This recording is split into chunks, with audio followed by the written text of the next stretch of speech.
ও সোনার মায়েরা, যুবকেরা, আব্বারা, মায়েরা, এই দুনিয়া জীবনটা হলো অস্থায়ী জীবন।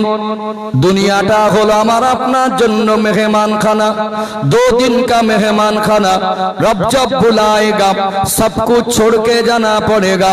আল্লাহ দয়াময় এই দুনিয়া জীবনে আমাকে আপনাকে পাঠিয়েছেন।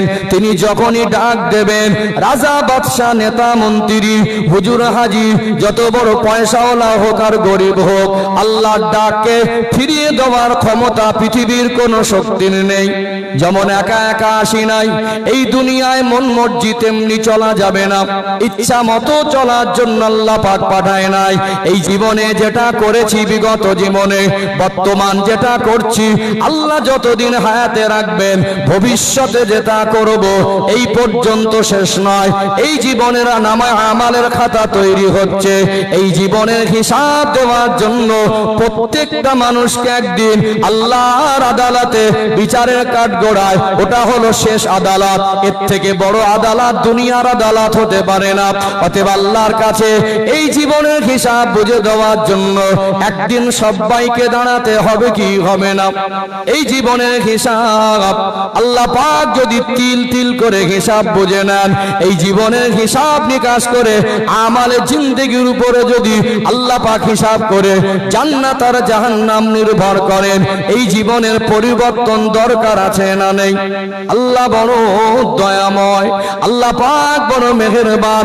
আমাকে আপনাকে সতর্ক করে দিলেন, কোরআনুল কারীমে আল্লাহ পাক জানিয়ে দিলেন, ওয়ালা তাজিরু ওয়াজিরাতুন বিজরা উখরা। আমি আল্লাহ জানিয়ে দিলাম, তোমার গুনার বোঝা অন্য কেউ বহন করবে না। নিজের অর্জনকৃত গুনার বোঝা নিজে মাথায় নিয়ে আল্লাহর সামনে দাঁড়াতে হবে। বিবি বাচ্চা গুনার ভাগীদার হবে না, বাবা মা গুনার ভাগ নেবে না, বন্ধু বান্ধব নেবে না।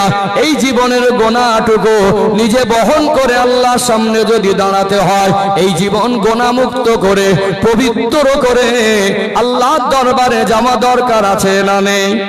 আছে না? কেন একটু জাস্ট একটু আপনার থামাচ্ছি, একটা উদাহরণ দেই। কেন আল্লাহ বললেন ওয়ালা তামুতুন্না ইল্লা ওয়া আনতুম মুসলিমুন? বলতে যদি হয় পরিপূর্ণ মুসলমান না হয় মৃত্যুবরণ করো না, আর একটু ক্লিয়ার হয়ে যাবে ইনশাআল্লাহ। আর কয়েকদিন পর থেকে আমাদের সারা বাংলা থেকে যারা আল্লাহর কাবা ঘরের মেহমান, আল্লাহ যাদের কবুল করেছেন, তারা রওনা হবেন। গ্রাম থেকে যখন একজন মানুষ হজ করতে যান, আমরা অন্তত সম্মান করে তাদেরকে এয়ারপোর্ট পর্যন্ত ছেড়ে আসি। আত্মীয় পরিবার, নিকটস্থ মানুষ যারা থাকেন, একজন গ্রামবাসী হিসেবে অনেকে তারও মনে আশা থাকে, আল্লাহ আমি হয়তো আল্লাহর কাবা ঘরে যেতে পারবো কি জানি না, আল্লাহ আমার হাবিবের দরবারে যেতে পারবো কি জানি না, একজন আমার গ্রামবাসী, আমার পরিবারের আমার আত্মীয়র মধ্যে একজন যাচ্ছেন, অন্তত তাকে সম্মানার্থে একটু আগিয়ে দিয়ে আসি। যখন যাবো হাজী সাহেব কাগাতে নিশ্চয়ই পরনে একটা ভালো কাপড় থাকবে, নিশ্চয়ই শরীরটা পাক পবিত্র থাকবে, যেখানে ওয়াক্ত হবে নামাজটা পড়তে হবে। দেখবেন কিছু কিছু গ্রামে কিছু মদখোর থাকে, কাউকে আক্রমণ করা, ছোট করার জন্য বলছি না। এখন যে মদ খায় তার মানসিক কন্ট্রোল হারিয়ে যায়, শারীরিক কন্ট্রোলটাও দুর্বল হয়ে যায়। কখন সে কোথায় পা ফেলছে নিজেই জানে না, কি বলছে নিজেই জানে। মুখের থেকে একটা অত্যন্ত মদের দুর্গন্ধ যেটা বের হয়, নিজের রাস্তায় পড়ে নোংরা পানিতে লোটাপটি খেয়ে একেবারে জামা কাপড় অত্যন্ত ময়লা নোংরা, জামা কাপড়টা ভিজে, মুখের থেকে দুর্গন্ধ বের হচ্ছে এবং সে পা টলিয়ে টলিয়ে গাড়ি ছেড়ে দিচ্ছে, গাড়ির সামনে দাঁড়িয়ে বলছে আমি যাব, আমাকে নিয়ে যেতে হবে। বলুন তো, গাড়িতে যদি সিট খালিও থাকে, আপনার ওই মানুষটাকে গাড়িতে ওঠাবেন? ওঠাবেন কি? ওই কান্নাকাটি করলে কি ওঠাবেন? অনুনয় বিনয় করলে কি ওঠাবেন? বরং ওর অনুনয় বিনয়ের কান্নাকাটিটাও যেন আপনার কাছে একটা অধৈর্যের মতো মনে হবে। কথা ঠিক না বেঠিক? যে তোমার যা বর্তমান হালাত অবস্থা, তোমার পোশাক, তোমার বর্তমান যা পরিস্থিতি তুমি আছো, কোনো রকম ভাবে তোমাকে গাড়িতে ওঠানোর উপযুক্ত বলে মনে হচ্ছে না। অতএব যখন যেখানে যাই একটা উপযুক্ত সাজ বা পরিকাঠামো লাগে, লাগে কি লাগে না? লাগে না? যখন আমরা মসজিদে আসি, গায়ে যদি একটু বাচ্চা পায়খানা করে দিয়েছে, কোলে নিয়ে আদর করছিলাম, অনেক সময় করেও দেয়, ওই পায়খানা লেগে গেল জামায় বা কাপড়ে বা লুঙ্গিতে, আজান হলে ওই অবস্থা চলে আসতে পারবো? চলে আসতে বিবেক বাধা দেবে। যত বড় জ্ঞানী হোক, গুণী হোক, দিনদার হোক, শিক্ষিত হোক, পরেশগার হোক, ও নোংরা জামা পরে মসজিদে ঢুকতে পারবে না। কেন? নামাজের শর্ত সারাত হলো পবিত্র হয়েই মসজিদে আসতে হবে, তা না হলে জোর করে নামাজ পড়লেও অপবিত্র কাপড়ে নামাজ তো হবেই না। কথা ঠিক না বেঠিক? অতএব মসজিদে যেতে গেলে যেমন সাজসজ্জা করি, একজন হাজী সাহেবকে আগাতে গেলে যেমন উপযুক্ত সাজসজ্জা করতে হয়, বেই বাড়ি, কুটুম বাড়ি, আত্মীয়র বাড়ি, জামাই বাড়ি, শ্বশুর বাড়ি যাওয়ার সময় যেমন সাজসজ্জা করি, বলুন আল্লাহর জান্নাতে যেতে গেলে উপযুক্ত সাজসজ্জা দরকার আছে না নেই? কথায় নোংরামি, ভাষায় নোংরামি, চিন্তায় নোংরামি, পোশাকে নোংরামি, চালচলনে নোংরামি, আমালে নোংরামি। এই নোংরা জীবন নিয়ে তো আল্লাহ জান্নাতে যাওয়া যায় না। মসজিদে যেতে গেলে যেমন পবিত্র হয়েই যেতে হয়, আল্লাহ জান্নাত আরো বেশি পবিত্র। সেখানে যেতে গেলে মনুষ্যত্ব, আখলাক, চরিত্র, আমালে, জিন্দেগি, তার চালচলন, তার চিন্তাধারা সবটাই পবিত্র। এই জন্য আল্লাহ বললেন ওয়ালা তামুতুন্না ইল্লা ওয়া আনতুম মুসলিমুন, মরতে যদি হয় পরিপূর্ণ মুসলমান না হয়ে মৃত্যুবরণ করো না। তাহলে আমাদের জীবনে নোংরা জাত, চিন্তাধারা নোংরা, চালচলন নোংরা, চাউনি নোংরা, কর্ম নোংরা। অতএব যেটা খারাপ নোংরা বলি ওটা আল্লাহর হুকুমের ব্যতিক্রম। কথা ঠিক ঠিক, আল্লাহর হুকুমের বাইরে করলে ওটা গোনা, ওটা খারাপই, ওটা আল্লাহর অপছন্দের, ওটাই খারাপ। কথা ঠিক নেবে ঠিক। অতএব এই গোনার বোঝা নিয়ে আমি কবরে যাব আর আমার জন্য হিসাব সহজ হবে, জান্নাত সহজ হবে, এটা সম্ভব নয়। এই জন্য আল্লাহ বলছেন মরতে যদি হয় পরিপূর্ণ মুসলমান না হয়ে মৃত্যুবরণ করো না।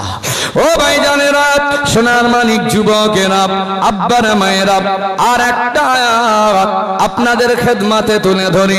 কোরআন শরীফ খুলবেন, 15 নম্বর পারা, 18 নম্বর পৃষ্ঠা। সূরার নাম হলো সূরা আল কাহাফ, আয়াত নাম্বার 49, 49 নম্বর আয়াত। আল্লাহ পাক স্পষ্ট করে জানিয়ে দিলেন ওয়া উদিয়াল কিতাব, আমি আল্লাহ বিচারের দিনে হাসরের ময়দানে প্রত্যেকের অর্জনকৃত নামে আমালের খাতা তার সামনে খুলে দেব। অতএব এখানে আমাদের বুঝে নিতে হবে আমাদের জীবনটা আল্লাহ ক্যামেরার বাইরে এক সেকেন্ড নিয়ে যেতে পারবো না। দুনিয়ার মানুষ ক্যামেরার মোবাইল আবিষ্কার করে যদি মানুষের ভয়ের চলন বলন, হাঁটা চলা যদি রেকর্ড করতে পারে, আমার আল্লাহ তামাম কুল কায়নাতের স্রষ্টা আল্লাহ কি বান্দার টোটাল জীবনটা রেকর্ড করতে পারেন না? কোন অফিসে, আদালতে, কোন বড় বড় ব্যবসায়ী প্রতিষ্ঠানে গিয়ে দেখবেন লেখা থাকে সিসিটিভির ক্যামেরার আওতায় আছেন। একটা চোর হয়তোবা ওই লোকটার অভ্যাস হলো চুরি করা, তারপরে তার চোখের সামনে যদি সিসিটিভির ক্যামেরা নজরে আসে, অথবা লেখা থাকে আপনি সিসিটিভির ক্যামেরা আওতায় আছেন, দোকানদার যদি নাও থাকে, ওই চোরটাও ক্ষণেকের জন্য একটু সতর্কতা অবলম্বন করে কি করে না? অতএব দুনিয়ার মানুষকে যদি সিসিটিভির ক্যামেরা আওতায় রাখতে পারেন, আমার আল্লাহ তিনি কি বান্দা বান্দিকে তার ক্যামেরার আওতায় রাখতে পারেন না? আল্লাহ এটাই বুঝিয়ে দিলেন, যা করছো আমার বাইরে তুমি কিছু করতে পারবে না, সব আমি আল্লাহর কাছে পরিষ্কার। আল্লাহ দয়াময় প্রত্যেকটা মানুষের নামে আমালের খাতা তৈরি করছেন, হাসরের ময়দানে আমার আল্লাহ তাই খুলে দেবেন। আল্লাহ বলছেন ওয়া উদিয়াল কিতাব, আমি আল্লাহ তোমাদের অর্জনকৃত নামে আমালটা তোমার সামনে খুলে দেব। ফাতারাল মুজরিমিনা মুশফিকিনা মিম্মা ফি, আল্লাহ বলছেন ওই দিন যারা পাপী, পাপিষ্ঠ, অপরাধী, দুনিয়ায় যারা দাপট দেখিয়ে গোনা করত, দুনিয়ায় দাপট দেখাতো, বিচারের দিনে তারা আমল নামা পেয়ে তারা আতঙ্কিত আর ভীত সন্ত্রস্ত হয়ে যাবে। দেখবেন কত দাপট দেখানো মানুষ আছে না নেই? আজ ক্ষমতার বল আছে বলে গায়ের জোরে কারোর জায়গা আত্মসাৎ করলেন, আজ ক্ষমতার বল আছে বলে একটা গরিব অসহায়কে গলা ধাক্কা দিলেন, আজ ক্ষমতায় বসে আছেন বলে টাকার মাধ্যমে ঘুষ খেয়ে বিচারটা ঘুরিয়ে দিলেন। সমাজে কিছু মানুষ আছে দেখবেন গোনা করার পরে, খারাপ কাজ করার পরে তাকে সৎ উপদেশ দিলেও উল্টো রিয়াকশন করে, আছে না? কেউ একটু মদ খাচ্ছে, এই তুই মদ খাচ্ছি কেন? বলে তোর বাপের টাকা খাচ্ছি, বলে না? এই তুই এরকম একটা পোশাক পরেছিস, আমি পরেছি তোমার বাপের কি? তোমার দেখা তুমি দেখো, আমারও তো জ্ঞান দিতে হবে না। ও জানে এটা খারাপ, তারপরেও মানুষ যদি তাকে ভালোর জন্য বলে উল্টো একটা রিয়াকশন করে, মানে গোনা করে ওর কাছে গর্বের মনে হচ্ছে। এই আমি যা করি আমার ব্যাপার, তোরা তো জ্ঞান দিতে হবে না। আজ দুনিয়ায় টাকার বলে দাপট দেখাবেন, ক্ষমতার বলে দাপট দেখাবেন, রক্ত বংশের বলে দাপট দেখাবেন, হাসরের ময়দানে রাজা বাদশা নেতা মন্ত্রী কেউ দাপট দেখানোর সাহস পাবে না। আজ যারা দুনিয়ায় দাপট দেখিয়ে গোনা করে, আল্লাহ বললেন ফাতারাল মুজরিমিনা মুশফিকিনা মিম্মা ফি, ওই দিন পাপী, পাপিষ্ঠ, অপরাধী দিগকে আতঙ্কিত অবস্থায় দেখা যাবে। তাদের দেখলে মনে হবে তারা কত বড় অসহায়, তাদের দেখলে মনে হবে তারা কতটা আতঙ্কের মধ্যে রয়েছে। আল্লাহ বললেন ওয়ায়াকুলুনা, আমি আল্লাহ তাদের জবান খুলে দেব, তারা বলতে থাকবে মালি হাযাল কিতাব, আল্লাহ একই আশ্চর্য খাতা। তারা স্বীকার করবে জবান থেকে লা ইউগাদিরু সগীরাতাও ওয়ালা কাবীরাতান ইল্লা আহসাহা, একেবারে ক্ষুদ্র, ছোট থেকে ছোট, বড় থেকে বড়, যা কিছু করেছিলাম সব তো হুবাহু লেখা আছে।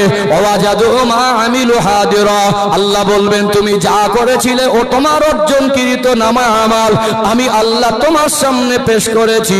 ওয়ালা ইয়াজলিমু রাব্বিকা আহাদা, তোমার রব কার উপরে জুলুম করেন না। অতএব এই জীবনের নামা আমালের খাতা যদি আল্লাহ খুলে দেন, এই জীবনের হিসাব দেওয়ার জন্য যদি আল্লাহর সামনে দাঁড়াতে হয়, আর এই জীবনের হিসাবের উপরে যদি আল্লাহ বিবেক বিবেচনা করে বিচার করে জান্নাত আর জাহান্নাম নির্ভর করে, এই জীবন আল্লাহর পছন্দের মতো, আল্লাহর কথা মতো তৈরি করা দরকার আছে না নেই? আছে না নেই? আছে না? তাহলে আমাদের জীবন পরিবর্তন করতে হবে। বেঁচে থাকলে সব আমার মনে হয়, গাড়ি আমার, বাড়ি আমার, বিবি বাচ্চা আমার। 30 বছরের মেহনতের ফলে একটা ঘর বানালে মরে গেলে 30 ঘন্টা রাখে না। রাখে কি? 30 বছরের কষ্টের ফল, অনেক কষ্ট করে ঘর বানিয়েছেন, চোখ বন্ধ হয়ে গেল, ঘরের মূল আপনার কাছে আর নেই, 30 ঘন্টাও রাখবে না। যত তাড়াতাড়ি সম্ভব বেঁচে আছেন, অসুস্থ মনে মনে করছেন এত মুমূর্ষ অবস্থা, রাতটা হয়তো পার হবে না। ছেলে মেয়েদেরকে ফোন করে সব কল করে জানিয়ে দিল আয় দেখে যা। রাত 2টা পর্যন্ত ঘরটা জমজম করছে, কেউ কাঁদছে, কেউ না দিচ্ছে, কেউ পাশে বসে বাবাকে সাহস দিচ্ছে, কিছু হবে না। আল্লাহ তো হায়াত বাড়িয়ে দিচ্ছে, সুস্থ হয়ে যাবে। যেমন মুমূর্ষ ব্যক্তিকে সান্ত্বনা দেয়। তার সময় ছেলে মাথা নিয়ে বসেছিল, সন্ধ্যা থেকে রাত 2টা পর্যন্ত মেয়েগুলো কাঁদছিল। একজন বলছিল আল্লাহ আমার আব্বার হায়াত বাড়িয়ে দেন, আমার আব্বাকে দেন। রাত 2টায় ইন্তেকাল হয়ে গেল, পরের দিন বেলা 2টা জানাজা। যতক্ষণ বেঁচে ছিল ঘরের সব মানুষ ছিল, আমার বলে পাশে পাচ্ছিল।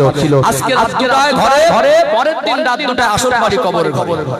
বেঁচে ছিল সবাই কবরের ধারে, পরের দিন রাত 2টা 10 জনকে পাবেন, 2 জনকে 10 মিনিটের জন্য পাবেন। আমার বলে কি আছে? যেটা করেছে ওটাই আমার। নেকি করে আর গোনা করেন, সব আল্লাহ রেকর্ড করছেন না করেন না? তাহলে আল্লাহর পছন্দের জীবন তৈরি করতে হবে। কথা ঠিক না বেঠিক? আল্লাহর পছন্দের মতো জীবন যদি তৈরি না করি, এই জীবনে যত টাকা থাক, পয়সা থাক, সম্পদ থাক, যত নাম থাক, যত ডিগ্রি থাক, যত দুনিয়ার মানুষের দেওয়া ক্যারেক্টার সার্টিফিকেট থাক, আল্লাহর পছন্দের জীবন যদি না হয়, ওই জিন্দেগিতে আল্লাহর কাছে কবর আর হাসর ওই জীবনের কোনো মূল্য নেই। চলুন আরেকটা আয়াত তুলি, আরেকটু ক্লিয়ার হয়ে যাবে। এবং ওদের লাইনে যেভাবে আমি যাব, আমার সমাধান খুঁজবে, এটা তো পিপাসা তৈরি করছি ইনশাআল্লাহ। ওর সমাধান খোঁজার মধ্যে এই আয়াতটা আমাদের আরো কিছুটা পরিষ্কার করে দেবে ইনশাআল্লাহ। আরেকবার তাকবীর দেন, নারে তাকবীর। আলহামদুলিল্লাহ, খুব ভালো পরিবেশ। আমি বেশি কষ্ট দেবো না, যদি বলেন তাড়াতাড়ি শেষ করে দেন তাড়াতাড়ি শেষ করে দেবো, অসুবিধা নেই। সব দিকে আমি খেয়াল রাখছি, খুব কষ্ট দেবো না। একটু গরমে কষ্ট পাচ্ছেন, তবে আলহামদুলিল্লাহ উপরে একটু ফ্যানের ব্যবস্থাও করে দিয়েছি। আমরা একটু কষ্ট করি, আল্লাহর জন্য একটু কষ্ট করতে হবে নাকি? হয়তো বাড়ি থাকলে ফ্যানের তলায় খুব একেবারে যেখানে বেশি হাওয়া লাগে সেই জায়গায় বসতেন, এখানে হয়তো বসতে পারছেন না। একটাও আল্লাহর জন্য সামান্য কষ্ট করলো, এটা আল্লাহর কাছে রেকর্ড হয়ে থাকবে যে আমার বান্দা কোরআনের মাহফিলে বসে আমাকে ভালোবেসে গরম সহ্য করেছিল। এটাও আল্লাহ প্রতিদান বদলা দেবেন ইনশাআল্লাহ। চলুন আরেকটা আয়াত তুলে ধরি। ও ভাইজানেরা, সোনার মানিক যুবকেরা, আব্বারা মায়েরা, কোরআনুল কারীম খুলবে।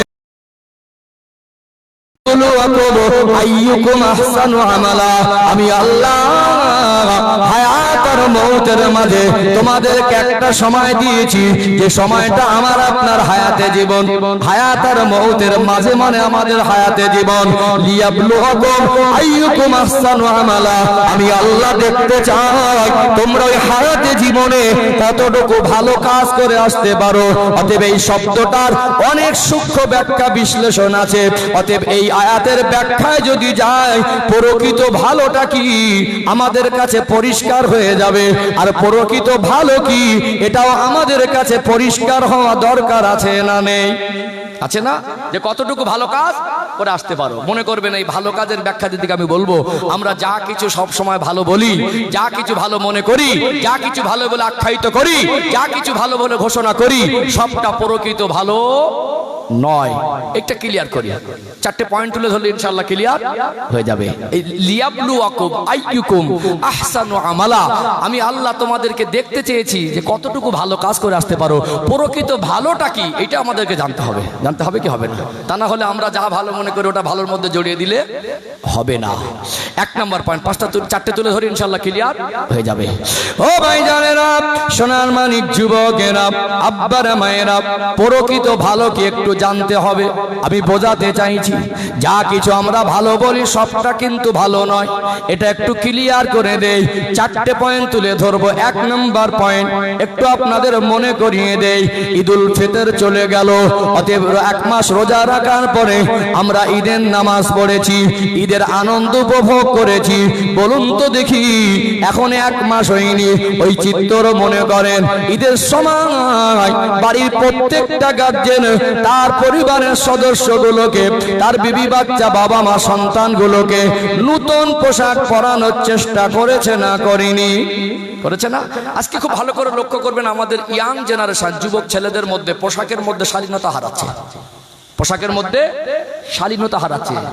এখন দেখবেন পোশাক কিনছে আমাদের ছেলেরা, যুবকরা কিছু কিছু জায়গায়, এরা ওই পোশাকটা কেনার ক্ষেত্রে পোশাকের কাপড়ের মানটা খুব ভালো এবং পোশাকের কালারটাও খুব ভালো, কিন্তু পোশাকে কোনো খেলোয়াড়ের ছবি বা কোনো জীবজন্তুর বা কোনো প্রাণীর ছবি বা কোনো চলচ্চিত্র নায়িকা নায়কের ছবি, এইরকম ছবিযুক্ত পোশাক আজকে দিনে আমাদের যুবক ছেলেরা মাঝে মাঝে পড়ছে কি পড়ে না? একটা পোশাক কিনলেন, পোশাকে কোনো জীবজন্তুর বা প্রাণীর ছবি আছে বা কোনো খেলোয়াড় বা কোনো মানুষ বা কোনো প্রাণীর ছবি আছে, সেটাকে পড়লেন। এখন পড়ছে আমাদের ছেলেরা, পড়ছে না পড়ে না? ওর বন্ধু বান্ধব বললো, এই তোর গেঞ্জিটা বা টি শার্টটা তো হেভি লাগছে, কোথা থেকে কিনলি রে? হেভি লাগছে তো। ও বললো আমারও ভালো লাগছে বলে কিনেছি। সত্যি করে বলতো আমার ভালো লাগলো, হেভি লাগছে। ও বলছে আমার ভালো লাগছে, ওর বন্ধু বলছে আমাকে তোকে ভালো লাগছে, ওর আব্বা মাও বলছে কচি গেঞ্জিটা না তোকে হেভি মানিয়েছে। আচ্ছা বলুন, যতই বলি ভালো লাগছে, ওখানে যদি কোনো প্রাণী বা জীবজন্তুর বা কোনো খেলোয়াড় বা নায়ক নায়িকার ছবি থাকে, ওই ভালোটা কি প্রকৃত ভালো বলে গণ্য হবে? ও ভালোর মূল্য কি কবর আর হাসরে এক পয়সা আছে? আমি যেটা বলছিলাম, যেটা আমরা ভালো মনে করি, ভালো বলে আখ্যায়িত করি, ওটা প্রকৃত ভালো নয়। আল্লাহর কথায় যেটা ভালো, কোরআনের বর্ণনায় যেটা ভালো, নবীর কথায় যেটা ভালো, হাদিসের আলোকে যেটা ভালো, ইসলাম ধর্ম যেটা ভালো বলেছে, ওটা প্রকৃত ভালো। ওর বাইরে আমরা যা ভালো বলে আখ্যায়িত করব, ওরা প্রকৃত ভালোর মধ্যে গণ্য হতে পারে না। অতএব আল্লাহ বললেন লিয়াবলুয়াকুম আইয়ুকুম আহসানু আমালা, কতটুকু ভালো কাজ করে আসতে পারো আমি আল্লাহ দেখতে চাই। তাহলে এই ভালো আর ওই ভালো গুলিয়ে ফেললে প্রকৃত ভালোটাকে আমাদের জানতে হবে। এক নাম্বার গেল। দুই নাম্বার, বুঝতে পারছেন? বুঝতে পারছেন? রেসপন্স দেবেন, ভালো লাগবে। ও ভাই জানেরা, সোনার মানিক যুবকেরা, আব্বারা মায়েরা, দেখবেন যুব সমাজ ছেলেদের মধ্যে যেমন পোশাকে শালীনতা হারাচ্ছে, তাদের ধর্মের পোশাক, আদবের পোশাকের কথা ভুলে বসেছে, তেমনি শহর এলাকায় একটু বেশি বেশি লক্ষ্য করবেন। আজকে ইসলামের প্রকৃত অনুসারী না হওয়ার কারণে, গার্জেনরা সচেতন না হওয়ার কারণে আজকে আমাদের ঘরের সাবালিকা মেয়েগুলো অশ্লীল পোশাক পরছে কি পরে না। অতএব যে পোশাকটা পরার পরে ওই পোশাকে শরীরটা আবৃত হয় না, যে পোশাক শালীনতা নেই, ওই পোশাকটা যত দামি হোক, পোশাকটা যত চকচকে আর ঝকঝকে হোক, ওই পোশাকের মূল্য আল্লাহর দরবারে কবর আর হাসরে এক পয়সা নেই। আজকে ভালো করে লক্ষ্য করলে দেখা যায় শহর এলাকায়, বিশেষ করে গ্রাম এলাকায় মাঝে মাঝে নজর পড়ছে, আমাদের ঘরের কিছু মায়েরা এরা ভিন্ন ধর্মাবলম্বীদের কালচার করে ফ্যাশন আর মডার্নগিরি দেখাতে গিয়ে শর্ট পোশাক, টাইট ফিট পোশাক পরে রাস্তাঘাটে ঘুরছে কি করে না।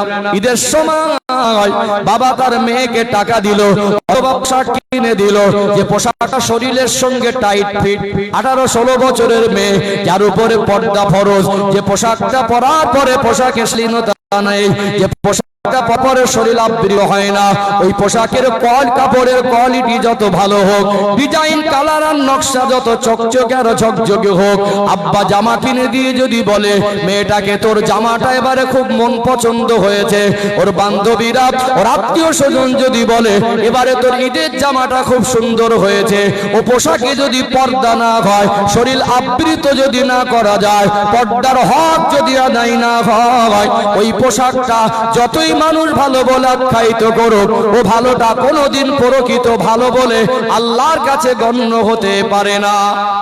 পারে কি? 3 নম্বর পয়েন্ট ফলো করবেন। ও ভাইজানেরা, সোনার মানিক যুবকেরা, আব্বারা মায়েরা, সমাজে দেখবেন আজকে মানুষের ভিতরে একটা প্রতিযোগিতা, কে কত ভালো করে ডিজাইন করে ঘর বানাতে পারে। রাস্তার ধারে একটা ঘর বানালো একজন, ঘরের ডিজাইন কালার নকশার কোনো জবাব নেই, পরিকাঠামো অনেক উন্নত, রাস্তা দিয়ে মানুষ যায়, হেঁটে হেঁটে যায়, ঘরটা নজরে আসলে বলে সত্যি ঘরটা অনেক সুন্দর। দুনিয়ার মানুষ যত বেশি সুন্দর বলে প্রচার করুক আর ভালো বলে আখ্যায়িত করুক, ওই ঘরটা যদি অবৈধ জায়গায় কারোর জায়গা অবৈধ পন্থায় আত্মসাৎ করে নির্মাণ হয়, আর ওই ঘর নির্মাণের অর্থ যদি ঘুষ বা সুদের টাকায় নির্মাণ করা হয়, দুনিয়ার মানুষের চোখে যত ভালো লাগুক, দুনিয়ার মানুষ তাকে যত ভালো বলে আখ্যায়িত করুক, ওই ভালোর মূল্য কি কবরে আর হাসরে 1 পয়সা আছে? আছে কি? আমরা যা ভালো মনে করি, আমরা মাঝে মাঝে যা ভালো বলে আখ্যায়িত করি, যা ভালো বলে ঘোষণা করি, ওটা প্রকৃত ভালো নয়। আমরা মুসলমান, মুসলমানের একটা অর্থ হলো আত্মসমর্পণকারী। অতএব আমরা যখন ইসলাম ধর্মাবলম্বী, আমরা যখন মুসলমান বলে দাবি করছি, আমাদের আর ব্যক্তিগত মত চলবে না। কোরআনের কাছে আত্মসমর্পণ করেছি, আল্লাহর কাছে আত্মসমর্পণ করেছি, রাসূলের কাছে আত্মসমর্পণ করেছি। এখানে আমি আমার মতো করে আর চলতে পারবো না। যেভাবে আল্লাহ পাক চলতে বলেছেন, যেভাবে কোরআন নির্দেশনা দিচ্ছে, যেভাবে হাদিস বলেছে, সেইভাবে আমাকে চলতে হবে। কথা ঠিক না বেঠিক? তাহলে আমরা কোরআনের ভাষায় যেটা ভালো, আল্লাহ যেটা বলেছেন ভালো, নিঃসন্দেহে ওই ভালোকে পৃথিবীর মানুষ খারাপ বলে কোনোদিন প্রমাণ করতে পারবে না। যালিকাল কিতাবু লা রাইবা ফি, ভুল তো দূরের কথা, সন্দেহের অবকাশ পর্যন্ত নেই। কথা ঠিক না বেঠিক? অতএব আমাদেরকে প্রকৃত ভালোকে একটু জানতে হবে। তাহলে সেটা আমরা জানতে পারছি তো নাকি? সব আমরা যা ভালো বলি, লিয়াবলুয়াকুম আইয়ুকুম আহসানু আমালা, একটু যদি ব্যাখ্যা না দেই, কিছু আমাদের ছেলে মেয়েরা বলবে তাই লোকে ভালো বলছে মানে এটাই হয়তো ভালো। আমি তো ভালো কাজই করছি, আমার বাপ ভালো বলেছে, মা ভালো বলেছে, আমি তো ভালো, তাহলে আমি তো ভালো পথেই আছি।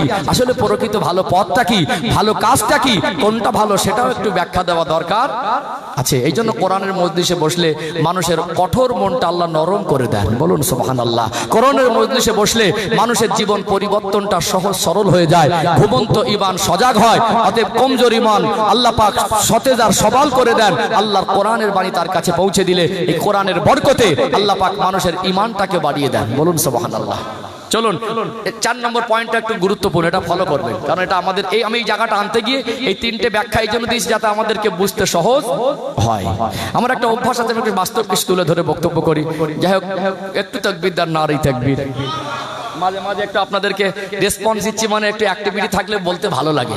একেবারে একঘেয়েমি হয়ে গেলে দীর্ঘ সময় কেমন একটা যেন মসজিদ ঝিমানো ঝিমানো ভাব লাগে, তো ওই জন্য মাঝে মাঝে একটু অ্যাক্টিভিটিটা দিচ্ছি। আর একটু প্রাণ ভরে নারী তাকবীর।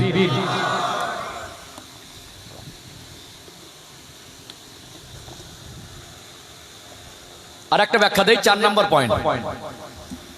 এই জায়গা থেকে আমাদের একটু ক্লিয়ার হবে, যেটা বলছিলাম, এই পয়েন্ট থেকে আমাদের বিষয়টা মূল ক্লিয়ার হবে, আর একটু বেশি ক্লিয়ার হয়ে যাবে ইনশাআল্লাহ। ও ভাইজানেরা, সোনার মানিক যুবকেরা, আব্বারা মায়েরা, 4 নাম্বার পয়েন্ট একটু গভীর মনোযোগ দিয়ে শুনুন। একটা সন্তানকে বাবা মা দীর্ঘদিন ধরে কষ্ট করে মানুষ করে লালন পালন করে। বাবা মার কাছে সন্তান অনেক প্রিয়, আদরের হয়, অনেক মায়ার মহব্বতের জিনিস। যদি ওই ছেলে আর মেয়েটা বাবা মার কোনোদিন অবাধ্য না হয়, বাবা মার কথা মতো চলে, ওই ছেলে আর মেয়েকে কোনোদিন বাবা মা অন্তত খারাপ বলে মানুষের কাছে প্রচার করতে পারে না। পারে কি? অবাধ্য হলে, অশান্তি হলে, ঝামেলা হলে, তখন মানুষ দুঃখে বলে আমার ছেলে আমার সঙ্গে খারাপ আচরণ করেছে, তখন বদদোয়া করে বা তখন কোনো অ্যাকশন গ্রহণ করে, তখন মনের কষ্টে মানুষের কাছে ছেলের বদনাম করে। কিন্তু যতদিন বাবা মার সঙ্গে সুসম্পর্ক থাকে, বাবা মার বাধ্য হয়ে চলে, তখন সন্তানকে কোনো বাবা মা খারাপ বলে আখ্যায়িত বলে, মাঝে মাঝে আদর করে বলে, ওটা আদরের কিছু শব্দ চয়ন, এটা আমার সোনা, এটা আমার সোনার কচি, এটা আমার কলিজার টুকরা, এটা আমার কলিজা, এটা আমার মায়ার জিনিস, বলে না আদর করে? বলে কি বলে না? ও ভাইজানেরা, সোনার মানিক যুবকেরা, আব্বারা মায়েরা, আপনার ছেলে আর মেয়ের চেহারা যত সুন্দর হোক, ছেলে আর মেয়ের স্কুলের রেজাল্ট যত সুন্দর হোক, ছেলে আর মেয়ের জামা কাপড় যত বেশি সুন্দর কিনে দেন, ছেলে আর মেয়ের জন্য যত জমি জায়গার সম্পদ জমিয়ে রেখে দেন, তার জীবনটা যদি আল্লাহর পছন্দের না হয়, আপনি যতই ভালো বলেন ও ভালোর মূল্য আল্লাহর কাছে নেই। আপনার সন্তানের জীবনে যদি নামাজ না থাকে, আপনার সন্তানের জীবনে যদি আদব ইসলামিক আদর্শ না থাকে, আপনার সন্তানের জীবনে যদি প্রকৃতপক্ষে ধর্মের শিক্ষা ধর্মীয় আদর্শ যদি না থাকে, অতএব যতই ভালো বলে আখ্যায়িত করে ওই ভালোর মূল্য কি আল্লাহর দরবারে কবর আর হাসরে এক পয়সা আছে? আছে কি? আমার আলোচনা ঠিক এই জায়গায়। আমরা সন্তানদের যতই ভালো বলি, সন্তানদের যদি নামাজি হিসাবে গড়ে তুলতে না পারি, ধর্মীয় আদর্শে আদর্শিত করতে না পারি, ধর্মের ভিত যদি তার ভিতরে তৈরি করতে দিতে না পারি, বেসিক শিক্ষাগুলো তার মধ্যে পৌঁছে দিতে না পারি, তার ভিতরে যদি ধর্মীয় আদর্শ বলে কিছু না থাকে, যতই তার চেহারা ভালো হোক, যতই তার সম্পদ বেশি হোক, জামা কাপড় যত উন্নত মানের হোক, আমি যত ভালো বলেই প্রচার করি না কেন, বিশ্বাস করুন আল্লাহর কাছে ওর জিন্দেগিটা পছন্দের হতে পারে না। নামাজবিহীন জীবন আল্লাহর কাছে পছন্দের হবে কি বলেন? তাহলে আমরা প্রকৃতপক্ষে ঘাটতি কোথায়? আমরা আল্লাহর পছন্দের মতো করে আমাদের জীবন তৈরি করতে পারিনি। হোক চেহারা খালো, হোক লোকটা গরিব, হোক লোকটা কাপড়টা পরেছে কমা দামি, ঘরটা কুড়ে ঘর হোক, ভাঙা ঘর হোক, তার জীবনটা মানুষের মতো হোক, তার ভিতরে মনুষ্যত্ব বজায় থাক, তার ভিতরে শিক্ষার আলো থাক, তার ভিতরে ধর্মীয় আদর্শ থাক। মনে রাখবেন, মানুষ আদর্শিত হবে, আদর্শবান মানুষ হবে নিজে নিজে আদর্শ তৈরি করে, নিজে নিজে মানুষের আদর্শকে গুরুত্ব দেওয়ার থেকে আল্লাহ তার প্রিয় হাবিবকে যে আদর্শ দিয়েছেন, আল্লাহ সৃষ্টি জগতের মধ্যে আল্লাহ তার প্রিয় হাবিবকে সব থেকে বেশি আদর্শবান করেছেন, সব থেকে আল্লাহ তার প্রিয় হাবিবকে সৃষ্টি জগতের মধ্যে সম্মানিত করেছেন। আল্লাহ সৃষ্টি জগতের মধ্যে সব থেকে তার প্রিয় হাবিবকে আল্লাহ আপন মনে করে ভালোবাসা দিয়েছেন। সেই প্রিয় হাবিবের আদর্শের সার্টিফিকেট আল্লাহ পাক কোরআন শরীফে দিয়েছেন, ওয়া ইন্নাকা লাআলা খুলুকিন আযীম। আমি আমার হাবিবের চরিত্রকে মহান চরিত্র করেছি। আল্লাহ কোরআনুল কারীমে ঘোষণা দিয়েছেন, আল্লাহ পাক বলেছেন, লাকাদ কানা লাকুম ফি রাসূলিল্লাহি উসওয়াতুন হাসানা। আমার হাবিবের মধ্যে রয়েছে তোমাদের জন্য উত্তম আদর্শ।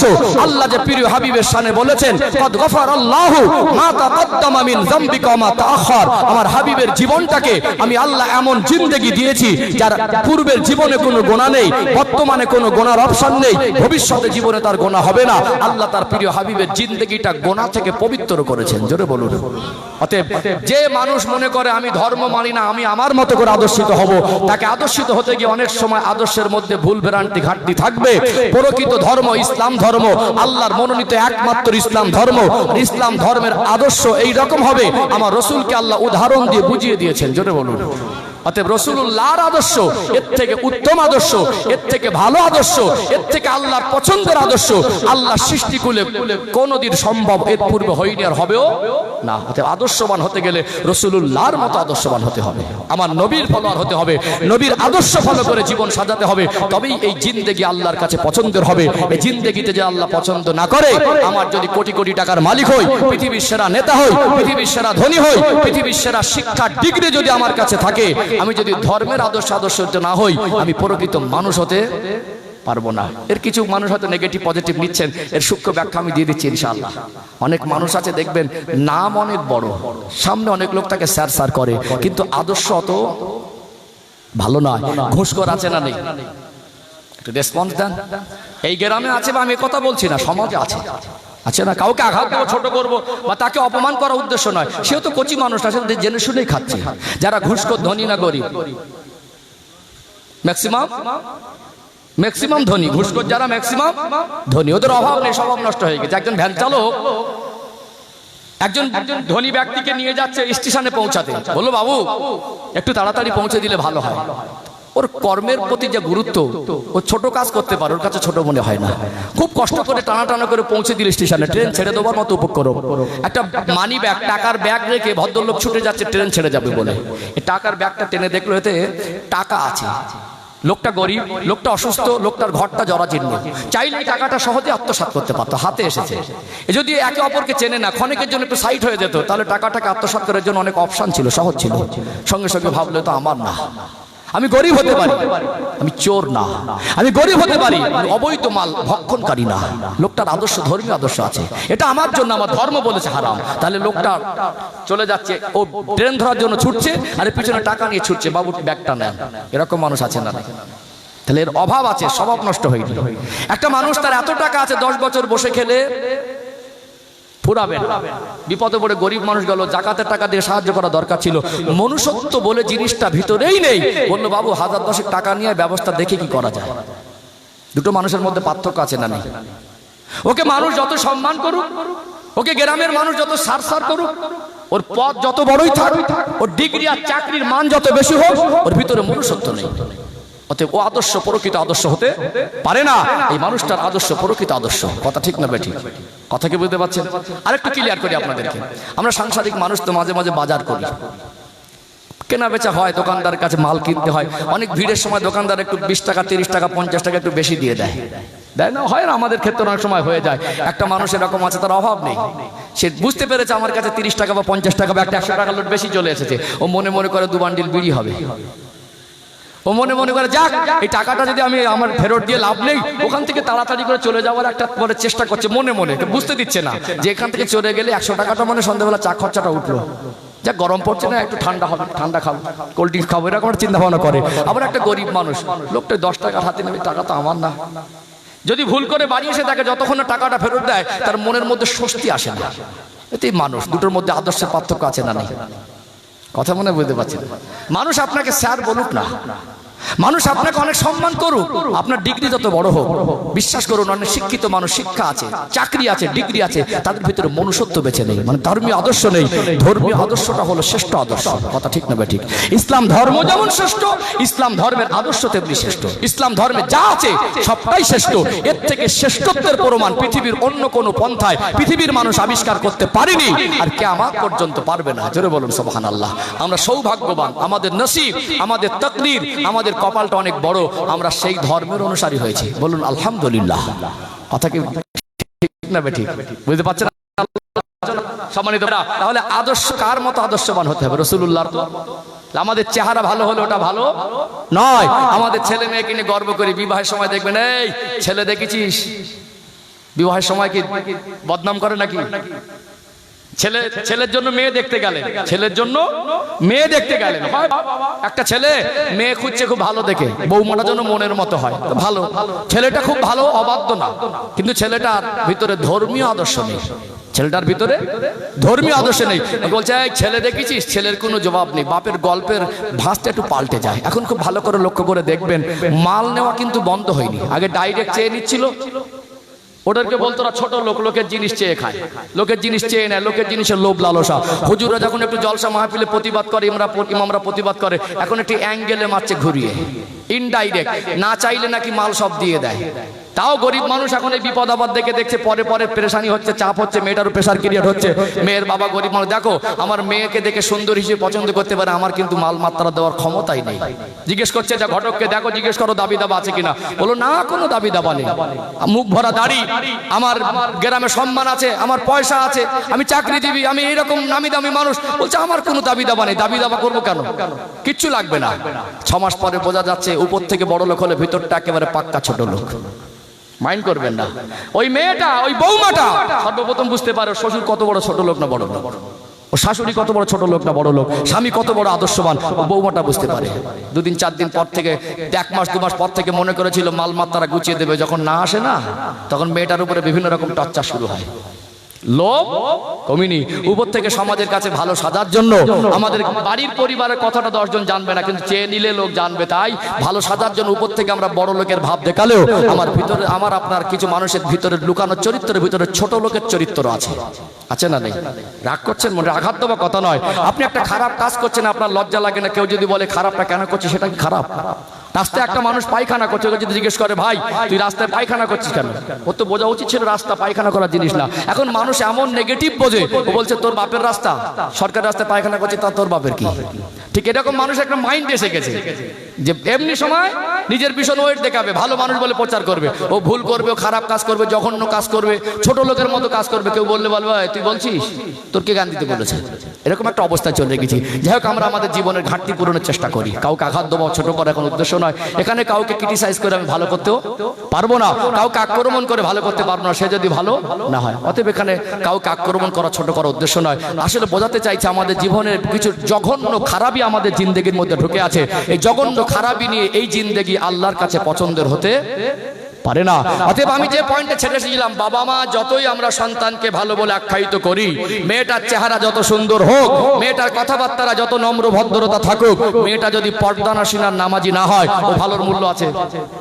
ছেলেটার জন্য যাই করে দেই, যত ভালো বলি, ছেলেটার ভিতরে যদি নামাজ না থাকে, ছেলেটার ভিতরে ধর্মীয় আদর্শ না থাকে, ওই ছেলে আল্লাহর কাছে জিন্দেগির কোনো মূল্য আছে? বললো এই নামাজবিহীন জীবন আল্লাহর পছন্দের হতে পারে না। একটা মানুষের জীবনে সব থেকে বড় ইবাদত। অতএব সেই মানুষটা যদি জোহরের 1 ঘন্টা আগে ঈমান আনে, আধা ঘন্টা বা 1 ঘন্টা পরে জোহর রক্ত আসে, ওই লোকটা কিছু না জানলে তাকে নামাজ পড়তে হবে। নামাজবিহীন জীবন আল্লাহর পছন্দের হতে পারে না। সব আমল করবে, নামাজ বাদ দিয়ে আল্লাহকে সন্তুষ্ট করা সম্ভব নয়। আসুন, নামাজি কেন বাড়ে না, নামাজি হবে কিভাবে, এটা আমাদের জীবনের প্রথম উদ্দেশ্য হোক। নামাজ যদি জীবনে এসে যায়, তার জীবনের খারাপি আস্তে আস্তে দূরে চলে যাবে। কারণ নামাজ এমন একটা পাওয়ারফুল ইবাদত, এমন একটা নিয়ামতপূর্ণ ইবাদত। আল্লাহ পাক কোরআন শরীফে বলছেন, ইন্নাস সালাতা তানহা আনিল ফাহশাই ওয়াল মুনকার। নিশ্চয়ই নামাজ মানুষকে সমস্ত রকম বেফায়েশ খারাপি কাজ থেকে দূরে রাখে।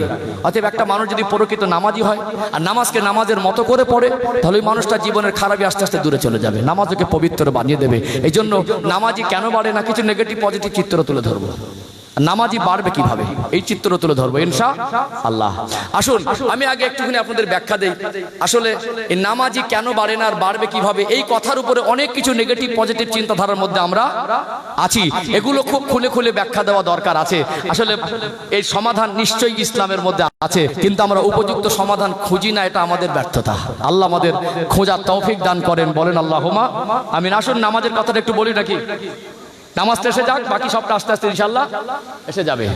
ও ভাইজানেরা, সোনার মানিক যুবকেরা, আব্বারা মায়েরা, আমি আলোচনার বিষয়বস্তু তুলে ধরছিলাম। আমরা ইসলামিক জীবন ব্যবস্থার মধ্যে আল্লাহর কথা মতো, আমাদের প্রিয় নবী, আমাদের দয়ার নবীর কথা মতো আমরা যা কিছু আদেশ নিষেধ, করণীয় বর্জনীয়, অন্তরে স্বীকার বিশ্বাস করেছি, মুখে স্বীকার করেছি, এই পর্যন্ত আমরা মুসলমান। আমরা যতক্ষণ না পর্যন্ত আমালে জিন্দেগিতে বাস্তবায়ন করব না করব, ততক্ষণ পর্যন্ত আমরা প্রকৃত মুসলমান হতে পারবো না, পরিপূর্ণ মুসলমান হতে পারবো না। আর আল্লাহ পাক কোরআন শরীফে বললেন, ওয়ালা তামুতুন্না ইল্লা ওয়া আনতুম মুসলিমুন। মরতে যদি হয় পরিপূর্ণ মুসলমান না হয়ে মৃত্যুবরণ করো না। অর্থাৎ পরিপূর্ণ মুসলমান হতে গেলে নামাজটা কি জীবনে দরকার আছে না নেই? কেন নামাজি বাড়ে না, নামাজি বাড়বে কিভাবে, একটু ব্যাখ্যা দেওয়া দরকার আছে না নেই? অনেক নেগেটিভ পজিটিভ চিত্র আপনাদের কাছে তুলে ধরবো। এই কথা আমার মনে হয় এতটুকু আশা করে বলতে পারি, এই 3টে পয়েন্ট তুলে ধরার পরে নামাজি বাড়ে না কেন আর বাড়বে কিভাবে, এই দুটো প্রশ্ন কারোর কাছে আর কিছু মনে হবে না, মনে হবে উত্তর পেয়ে গেছি। একটু ধৈর্য ধারণ করুন, 3টে পয়েন্ট তুলে ধরছি। 1 নাম্বার পয়েন্ট, খুব গভীর মনোযোগ দিয়ে শুনুন। একটা মানুষ যখন বিবাহের পর্যাপ্ত বয়স হয়, বিবাহ বন্ধনে আবদ্ধ হয়, ওই মানুষটার স্বামী স্ত্রীর দাম্পত্য জীবনের সূচনা হয়। আল্লাহ দয়াময় তাদের পরিবারে একটা ফুটফুটে সোনার মানিক কলিজার টুকরা বাচ্চা দান করেন। বিবাহ বন্ধনে আবদ্ধের পরে পরিবার আলো করে যখন একটা বাচ্চা আসে, তার পরিবারের মানুষেরা খুশি হয় কি হয় না? মানুষের জীবনের নিত্য প্রয়োজনীয় জিনিস হলো পোশাক। পোশাক ছাড়া মানুষের জীবন চলে না। অতএব কিছু মানুষ আজকে পোশাক না পরতে পারে, কেন পরে না সেটাও বলে দেয়। মানুষের জীবন পোশাকবিহীন জীবন চলতে পারে না। যে বা যারা আজকে পোশাক পরে না, ওই মানুষটা না হয় মানসিক অসুস্থ, আর না হয় অসভ্য। কি যে পোশাক পরে না সে হয় মানসিক অসুস্থ, না হয় অসভ্য। আজকে যদি কোনো একটা এলাকার মানুষ বা কোনো একটা এরিয়ার মানুষ তারা পোশাক না পরে, সমাজের শিক্ষিত মানুষ, সভ্য মানুষ কি বলবে? ওরা এখন সমাজের সভ্যতা বুঝিনি, পোশাকবিহীন জীবনযাপন করে। অতএব যারা আজকে ছোটখাটো পোশাক, অশালীন পোশাক পরে, তাদেরকে কি বলা হয়? পোশাকের মধ্যে সভ্যতা নেই, বলে না? পোশাকের মধ্যে যে বা যারা পোশাকবিহীন জীবনযাপন করছে, না হয় সে মানসিক অসুস্থ পাগলা মানুষ, আর না হয় অসভ্য। অতএব মানুষের জীবনে পোশাক দরকার আছে না নেই? বাচ্চা যখন ভূমিষ্ঠ বৈশিষ্ট্য হয়। ওই সোনার মানিক কলিজার টুকরা বাচ্চার জন্য তার আত্মীয় পরিবার আপনজন দাদু দাদি নানু নানি সবাই তার জন্য নতুন পোশাক কিনে দেয় কি দেয় না? একটা বাচ্চা যদি ছেলে হয়, যতক্ষণ না সে নিজে রোজগার করতে শেখে, আর বাবার স্বপ্ন থাকে, মায়ের স্বপ্ন থাকে, আমার ছেলেটাকে লেখাপড়া শিখিয়ে মানুষের মতো মানুষ করব, অতএব ওই ছেলেটা যতদিন না নিজে রোজগার করতে শেখে তার পোশাকের দায়িত্ব তার বাবা মা নেয় কি নেয় না? এই 18, 20 বছর, 22 বছর তার জীবনে যা পোশাক দিতে হয়েছে, বাবা মায়ের জন্য অনেক সময় পরিশ্রম, কষ্ট আর টাকা ব্যয় হয়েছে না হয়নি? দুনিয়ায় কোন স্তরে বাবা মা বাচ্চাকে পোশাক দিতে পারছি না এই অপারগতা স্বীকার করে না। একটা মানুষ যদি দুটা চোখে অন্ধ হয়, একটা মানুষ যদি দুটো হাত আর পা অচল হয়, এরকম একটা সহায় মানুষ যে মানুষের কাছে সাহায্য চেয়ে তার জীবন চলে, ওই মানুষটাও সন্তানের বাবা হলে তার সন্তানকে পোশাকবিহীন বড় করে না। করে কি? এরকম অপারগতা স্বীকার কেউ করে না। যার চোখ নেই, হাত নেই, পাও নেই, ও বলে না যে আমি অসহায়, আমি পোশাক দিতে পারবো না, আমার ছেলে মেয়ে উলঙ্গ হয়ে বড় হোক, এ কথা কেউ। তাহলে পোশাকের ক্ষেত্রে আমরা কোনো বাবা মা অপারগতা স্বীকার করিনি। উপরান্ত যা লাগে তার থেকে বেশি দেই, যা লাগে লাগবে 4টে কিনে দিয়েছি 10টা 12টা করে। বলুন আমাদের সন্তানদের পোশাক পর্যাপ্তের বেশি আছে না নেই? উপরান্ত একটা বাবা গরিব, এই প্রচন্ড তাপপ্রবাহের মধ্যে গরমে কাজ না করলে সংসার চলে না। ছেলে বা মেয়ে আবদার করেছে আমার একটা জামা বা গেঞ্জি এনে দেন। বাবা 400 টাকা রোজ, 6 ঘন্টা 8 ঘন্টা টানা রোদে মাঠে কাজ করে, ছাদের উপরে কাজ করে, মুটেগিরি কাজ করে, ভ্যান চালিয়ে, তখনও গেঞ্জিটা নিংড়ালে ঘাম বেরোবে, গেঞ্জিটা ভিজে, গেঞ্জি ভিজে, জামা ভিজে, কপালে ফোটা ফোটা ঘাম। ওই বাচ্চার জন্য একটা পোশাক এনে পরিয়ে দিয়ে, যখনও বাবার ঘাম শুকায় না, গেঞ্জিটা শুকা ভিজে থাকে, জামা ভিজে থাকে, কপালে ফোটা ফোটা ঘাম থাকে, ওই কষ্টের টাকা দিয়ে যেন বাচ্চাকে পোশাক পরিয়ে বাবার মনে আলাদা একটা তৃপ্তি অনুভব হয়। হয় কি হয় না?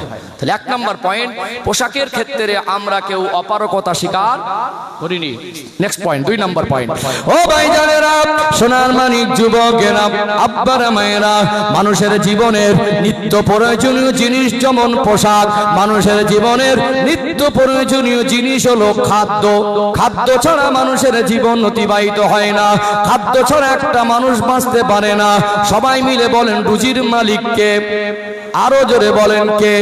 এটা আমার কথা নয়, এখানে আল্লাহ পাক কোরআন শরীফে বললেন, ওমা মিন দাব্বাতিন ফিল আরদি ইল্লা আলাল্লাহি রিজকুহা।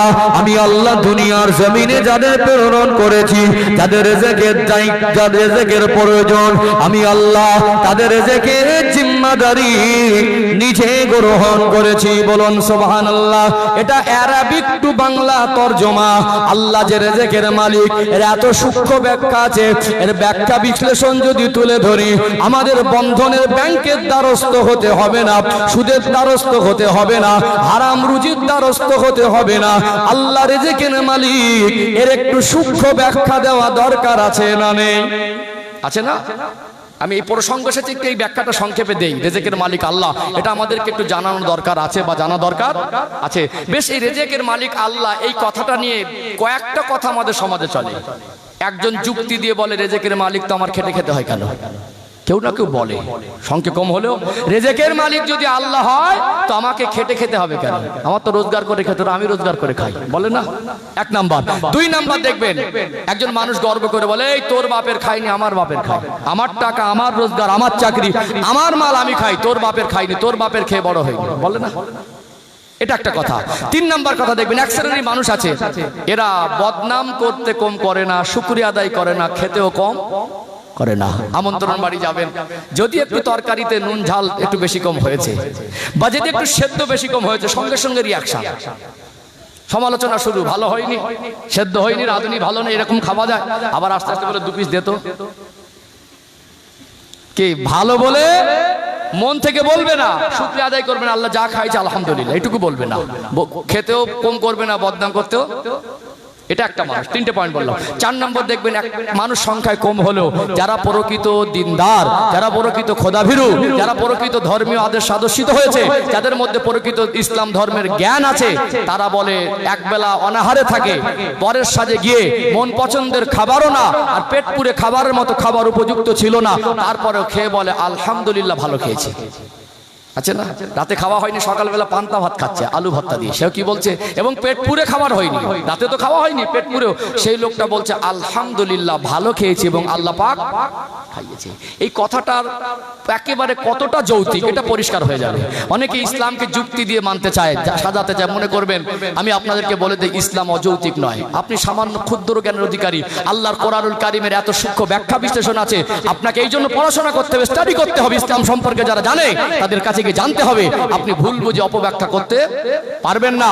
আপনার ক্ষুদ্র জ্ঞানের উপযুক্ত যুক্তি আপনি খাড়া করতে পারছেন না, সেটা আপনার ব্যর্থতা, কিন্তু ইসলাম অযৌক্তিক নয়। আসুন আল্লাহ রিজিকের মালিক একটু ব্যাখ্যা দিতে হলে চারটে প্রশ্নের সব উত্তর ক্লিয়ার হয়ে যাবে ইনশাআল্লাহ। পৃথিবীতে আল্লাহ যে রিজিকের মালিক, কিছু নিদর্শন আল্লাহ আমাদেরকে রেখেছে, আমরা সেগুলো মূল্যায়ন করি না, উপলব্ধি করার চেষ্টা করিনি। একটা বাচ্চা যখন মায়ের গর্ভে 2 মাস অবস্থানরত অবস্থায় থাকে, তখন বাচ্চার শরীরে সম্পূর্ণ গঠন তৈরি হয় না, হার্টবিট এসে যায়, মানে জান এসে যায় না, একটা রক্তের দোলা, তাতে জান এসে যায়। কিন্তু ওই বাচ্চা কি খাবে, তার উপযুক্ত খাবার কি, দুনিয়ার মানুষ ভাবতে ভাবতে অবাক হয়ে যাবে না। আল্লাহ প্রতি 40 দিন পর পর বাচ্চার শরীরের পরিকাঠামোকে, শরীরের সমস্ত অঙ্গ প্রত্যঙ্গকে এক একটা কমপ্লিটের ধাপে ধাপে আগে বাড়ায় প্রতি 40 দিন পর পর। তাহলে 2 মাস একটা বাচ্চার বয়স, তখন তার চোখ ফোটে না, প্রকৃতপক্ষে শরীরের সব মানসিক গঠনটা সম্পূর্ণ হয় না। বিশেষ করে যারা এই সায়েন্স নিয়ে পড়াশোনা করছেন, যারা ডক্টরি প্র্যাকটিস করছেন, এরা ভালো বুঝবেন। বিশেষ করে যারা ডক্টর মানুষ আছেন, তারা গাইনোলজি ডাক্তার, তারা আরো বেশি বুঝবেন। অতএব এই যে বাচ্চাদের মায়ের গর্ভের অবস্থান কিভাবে আস্তে আস্তে ধীরে ধীরে পরিবর্তন হয়, একটা বাচ্চা তার চোখ ফোটে না, তার শরীরের অঙ্গ প্রত্যঙ্গের সম্পূর্ণ গঠন আসে না, একটা ভিক্টোরিয়া জীবাণু মুক্ত জায়গায় আল্লাহ মায়ের গর্ভে আল্লাহ পাক তাকে মায়ের নারীর সঙ্গে কানেকশন করে ওই নারীর মাধ্যম থেকে উপযুক্ত খাবার আর রিজিক তার শরীরে পৌঁছে আল্লাহ তাকে মায়ের গর্ভে ধীরে ধীরে বড় করেন। বলুন সুবহানাল্লাহ। তাহলে আল্লাহ রিজিকের মালিক অস্বীকার করার জায়গা আছে? সম্মানিত ভাইরা, আজকে আমার টাকা আমার রোজগার আমি খাই। যেদিন তুমি মার গর্ভে ছিলে 2 মাস, সেখানে তোমার টাকা কোথায় ছিল? সেদিন তোমাকে কে খাইয়েছিল? সেদিন তুমি রোজগার করে খেয়েছিলে নাকি? মনে রাখবেন, আল্লাহ আসমান থেকে পানি বর্ষণ করেন। আমার আল্লাহ যদি 20-50 বছর রহমতের পানি বর্ষণ বন্ধ করে দেন, আজ উন্নত প্রযুক্তি পৃথিবীর সব বৈজ্ঞানিক এক জায়গায় করে দেবেন। পৃথিবীর সমস্ত বৈজ্ঞানিক এক জায়গায় হয়েও আল্লাহ যেমন করে গোটা বিশ্বের মধ্যে মানুষের প্রয়োজন মতো পানি বর্ষণ করেন, আল্লাহর মতো করে কিয়ামত পর্যন্ত পৃথিবীর কোন বৈজ্ঞানিকের বাবা 14 পুরুষ ওই রকম করে পানি বর্ষণ করতে পারবে না, এটা সম্ভব হবে না। আল্লাহ যদি পানি বর্ষণ বন্ধ করে দেন, আল্লাহ যদি পানি বর্ষণ বন্ধ করে দেন, মানুষ পালাবার রাস্তা পাবে। উন্নত প্রযুক্তি, মোবাইল আবিষ্কার করলেন, কম্পিউটার ল্যাপটপ আবিষ্কার করলেন, রকেট আবিষ্কার করলেন, বিমান আবিষ্কার করলেন, স্যাটেলাইট আবিষ্কার করলেন, মনে করলেন নদীর পানি মিঠা করে খাবো, তাও হচ্ছে। শুধু পানি খেয়ে বাঁচা যাবে? তাহলে আল্লাহ যদি 50 বছর রহমতের পানি না দেন, এই হুগলি জেলার জমিনে ফসল আর গাছপালা দেখা যাবে? তাহলে আল্লাহ যে রহমতের পানি বর্ষণ করেন, পৃথিবীর সব থেকে বড় বৈজ্ঞানিককে বলবেন আল্লাহর মতো করে গোটা বিশ্বে পানি বর্ষণ মানুষের দ্বারা সম্ভব হবে না। তাহলে আল্লাহ রহমতের পানি বর্ষণ করেন।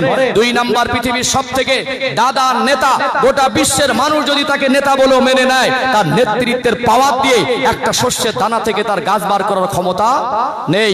পৃথিবীর সব থেকে ধনী মানুষকে বলুন, আপনার টাকা, আপনি পৃথিবীর সেরা ধনী, আপনার অর্থের বলে একটা ধান থেকে একটা বীজ পাতার করে ধানের শীষ ফলিয়ে দেখান, কখনো পারবে না।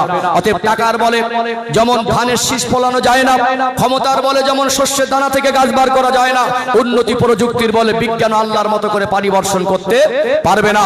আজ সারা দিনে যা খেয়েছি, একবার নিজের মনকে জিজ্ঞাসা করুন, আপনি খেলেন কি? না হয় আল্লাহ রহমতের বর্ষণকৃত আসমানের থেকে যে পানি হয় ওই পানি, আর না হলে আল্লাহর জমিনের তলা থেকে যে পানি ওঠে ওই পানি, স্বচ্ছ পানি। আর তারা হলে খেয়েছেন আল্লাহর জমিনের ফসল, নিয়ামত। ভাত খান, রুটি খান, সবজি খান, ওটা আল্লাহরই দেওয়া নিয়ামত। ওটা টাকার বিনিময়ে কিনেছেন, কষ্ট করে অনুসন্ধান করে এনেছেন, ওটা যে আল্লাহর নিয়ামত। পৃথিবীর কোনো মানুষ আজ অস্বীকার করতে পারেনি, কিয়ামত পর্যন্ত পারবে না। বলুন সুবহানাল্লাহ। ভাত কোথা থেকে হয়? চাল থেকে। চাল কোথা থেকে হয়? টাকায় হয় না, আল্লাহর নিয়ামত। গম, রুটি খাই কোথা থেকে হয়? ওটা কি মানুষ আবিষ্কার করেন? আল্লাহ জমিনের ফসল। আল্লাহ যা কিছু নিয়ামত দিয়েছেন, নিয়ামত খেয়ে বেঁচে আছি। রুজির মালিক আল্লাহ, এটা পৃথিবীর কেউ অস্বীকার করতে পারবে না। এই জন্য যারা প্রকৃত দিনের অনুসারী, যা খায় ওটা আলহামদুলিল্লাহ, আল্লাহ তো খাওয়াচ্ছেন আমাকে, আল্লাহ এইটুকু নিয়ামত তো আমি আপনার তরফ থেকে আমার রিজিকে বরাদ্দ করেছিলেন, এটাই আমার কাছে খুশি, এটাই আলহামদুলিল্লাহ। আল্লাহ আমি যদি অনুসন্ধান করে এনেছি, রোজগার করে এনেছি, আমি জোগাড় করে হালাল রুজি এনেছি, কিন্তু আল্লাহ এটা আমার ক্ষমতায় তো আমি খাইনি, আপনার নিয়ামত তাই বরাদ্দ করেছেন, তাই আমি খেয়েছি, অতএব আপনি আমাকে খাইয়েছেন। এই জন্য যারা প্রকৃত ধার্মিক, যারা ইসলাম ধর্মের জ্ঞান অর্জন করেছে, যারা ইসলাম ধর্ম অবলম্বী হয়েছে, তাদের মুখের ভাষা এমন হওয়াই তো উচিত যে আলহামদুলিল্লাহ ভালো খেয়েছি, আল্লাহ খাইয়েছে। কথা ঠিক না বেঠিক? গায়ের জোরে বলা যাবে যে আমার টাকা আমি খাই, টাকা খেয়ে বাঁচতে পারবেন, আমার রোজগার তোর বাপের খাইনি, এই সমস্ত কথাবার্তা থেকে একজন মোমেনকে পরহেজ করা দরকার। কথা ঠিক না বেঠিক? আল্লাহ রুজির মালিক তো খাটতে হবে কেন? আল্লাহ দুনিয়া জীবন ব্যবস্থায় দিয়েছেন পরীক্ষার জন্য। আল্লাহ প্রত্যেকটা মানুষকে জিজ্ঞাসা করবেন কোন রাস্তায় আয় করেছিলে আর কোন রাস্তায় ব্যয় করেছিলে। আপনার জীবনের পরীক্ষার মধ্যে আপনাকে একটা কাজ আল্লাহ বুঝিয়ে দিলেন, তুমি হারাম রুজি বর্জন করে হালালটা অনুসন্ধান করো। অতএব রুজি অনুসন্ধান করা এটা আপনার জীবনের একটা দায়িত্ব। অতএব রুজি অনুসন্ধান করলেও আপনি অস্বীকার করতে পারবেন ওটা আল্লাহর নিয়ামত ধরে আনছেন। কথা ঠিক না বেঠিক? তাহলে এইটুকু ব্যাখ্যা দেওয়া দরকার ছিল না? ব্যাখ্যা দেওয়া ছিল কি ছিল না? আল্লাহ না খাইয়ে রাখবে না, এইটুকু নিয়ত করবেন যে আমাদের বন্ধনের ব্যাংকের দ্বারস্থ হওয়ার দরকার নেই। আল্লাহর কাছে মাথা নত করে দেবেন, আল্লাহ আপনি তো এটা হারাম ঘোষণা করেছেন, আল্লাহ আমার বাড়িতে অভাব অনাটন দুঃখ কষ্ট, আল্লাহ আমি একটা ছোট্ট ব্যবসা করি, আমি মজদুরি করি, আমার একটা ছোট্ট দোকান আছে, আল্লাহ আমি একটু কারবার করি, আল্লাহ আপনি আমাকে হালাল রিজিকে বরকত দেন, হারাম আর হালাল মিশাবেন না, হালাল রুজি উপার্জন করে হারাম রাস্তায় ব্যয় করবেন না, আল্লাহ অল্পতেই বরকত দেবে। বলুন সুবহানাল্লাহ। এই জন্য মাথা নত করে আল্লাহর কাছে 5 ওয়াক্ত নামাজ পড়ে হালাল রুজির অনুসন্ধানে বেরিয়ে যাবেন, ইনশাআল্লাহ আল্লাহ আপনাকে আর বন্ধনের ব্যাংকের দ্বারস্থ করাবে না। আগের দিনের মানুষের অভাব ছিল, তাদের ঈমান মজবুত ছিল, আজ অভাব খুঁজে গেছে, ঈমান দুর্বল হয়ে গেছে। সত্যিকারে এমনও দিন গেছে, আজ থেকে 50 বছর আগের চিত্র মনে করে দিই আপনাদেরকে, মানুষ কালকে কি খাবে এইটুকু বাড়িতে ছিল না। কথা ঠিক না বেঠিক? দুপুর হয়ে গেছে, অন্যের বাড়ি থেকে চাল ধার করে এনে তারা বিবি বাচ্চা বাবা মার মুখে হালাল খাদ্যটা তুলে দিয়েছে, একটু আলু সেদ্ধ আর ভাঙা চালের। আজকে ফ্রিজে গোশত পচে যায়, সবজি পচে যায়, চাল ঘরে ভর্তি। যে বাজার এখানে আছেন বলতে পারবেন কালকে রান্না হবে কি? আমার বাড়িতে কিছুই নেই বলা যাবে। আর আগে এমনও দিন গেছে বাড়িতে কি রান্না হবে এইটুকু ছিল না, তারা তখন বন্ধনের ব্যাংক খুঁজিনি। আমাদের আল্লাহ সুখ শান্তি বেশি দিয়েছে, এখন আমরা হারামের রাস্তায় চলে যাচ্ছি আর শুধু বলছে আল্লাহ বাঁচাও, শুধু বলছে আল্লাহ বাঁচাও। আল্লাহ আমাদের সঠিক বুঝ দেন, আল্লাহ রিজিকের মালিক। এই কথার উপরে আল্লাহ আমাদের ঈমান মজবুত করার তৌফিক দান করেন, বলেন আল্লাহুম্মা আমিন। ও ভাইজানেরা, সোনার মানিক যুবকেরা, আব্বারা মায়েরা, যে কথা আপনাদের বলছিলাম, মানুষের জীবনে যেমন নিত্য প্রয়োজনীয় জিনিস হলো পোশাক, মানুষের জীবনের নিত্য প্রয়োজনীয় জিনিস হলো খাবার। আল্লাহ একটা বাচ্চাকে দুনিয়ায় পাঠাবার সাথে সাথে তার উপযুক্ত রিজিক আল্লাহ দয়াময় তার মায়ের স্তনে বরাদ্দ করেন কি করেন না?